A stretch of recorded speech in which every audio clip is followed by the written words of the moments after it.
ibariki. Isaka akamuuliza mwanawe, imekuwaje umepata upesi namna hii mwanangu? Akasema, kwa sababu Bwana Mungu wako amenifanikisha. Isaka akamwambia Yakobo, karibu tafadhali, ili nikupapase mwanangu, nione kwamba wewe ndiwe mwanangu Esau ama siyo. Basi Yakobo akamkaribia Isaka babaye, naye akampapasa, akasema, sauti ni sauti ya Yakobo, lakini mikono ni mikono ya Esau. Wala hakutambua, kwa maana mikono yake ilikuwa kama mikono ya Esau ndugu yake, yeye ni malaika. Basi akambariki. Akamuuliza, wewe ndiwe kweli mwanangu Esau? Akasema, ndiye. Akasema, niletee karibu nami nipate kula mawindo ya mwanangu, ili roho yangu ikubariki. Akamsogezea karibu, naye akala, kisha akamletea mvinyo akanywa. Isaka baba yake akamwambia, njoo karibu sasa, ukanibusu mwanangu. Akakaribia akambusu, naye akasikia harufu ya mavazi yake, akambariki akasema, tazama, harufu ya mwanangu ni kama harufu ya shamba alilolibariki Bwana. Mungu akupe na umande wa mbinguni na ya manono ya nchi na wingi wa nafaka na mvinyo. Mataifa na wakutumikie na makabila wakususudie. Uwe bwana wa ndugu zako na wana wa mama yako na wakususudie. Atakayekulaani alaaniwe, na atakayekubariki abarikiwe.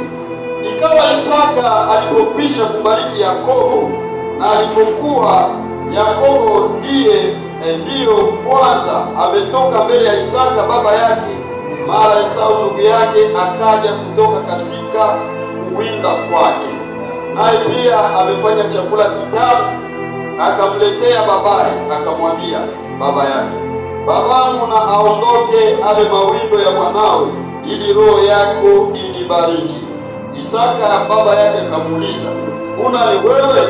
Akasema, mimi ni mwanawe Esau, mzaliwa wako wa kwanza.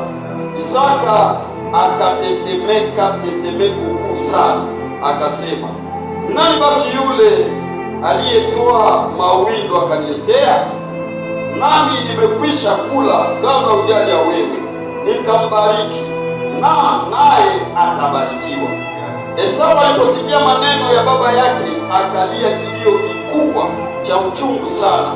Akamwambia babaye, nibariki na mimi nami baba yangu. Amen. 35 na mwisho akasema, nduguyo amekuja kwa hila, atauchukua mbaraka wako. Amen. Tutaongeza Mwanzo sura 4 mstari wa 8 hadi 11. Mwanzo sura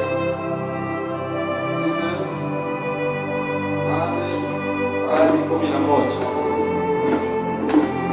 Tena Mwanzo 4:8-11 nasema, Kaini akamwambia Abili nduguye, twende uwandani. Ikawa alipokuwapo uwandani, Kaini akamwingia Habili nduguye, akamuua. Bwana akamwambia Kaini, yuko wapi Habili ndugu yako? Akasema, sijui, mimi si mlinzi wa ndugu yangu? Akasema, umefanya nini?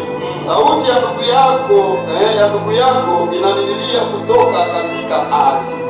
Basi sasa umelaaniwa wewe katika ardhi iliyofungua kinywa chake, ipokee damu ya ndugu yako kwa mkono wako. Neno la Bwana. Amen. Jina la Bwana libarikiwe. Libarikiwe jina la Bwana. Pia tena jirani yako Bwana pesi. Bwana pesi kwa meza matakatifu.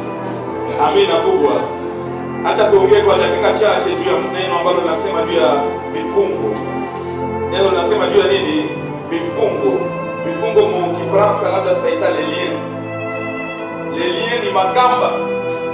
Ukiona vifungo, ukiona kitu wanaita lelien, maana kutakuwa kamba na kunakuwa kitu ambacho kitafanya nini? Kitafungwa na ile kamba. Lakini ile vifungo tutavisible kwa wanani? Ile vifungo tutavisible kwa wazaliwa wa kwanza, kuna pia vifungo vya kijamaa, kuna pia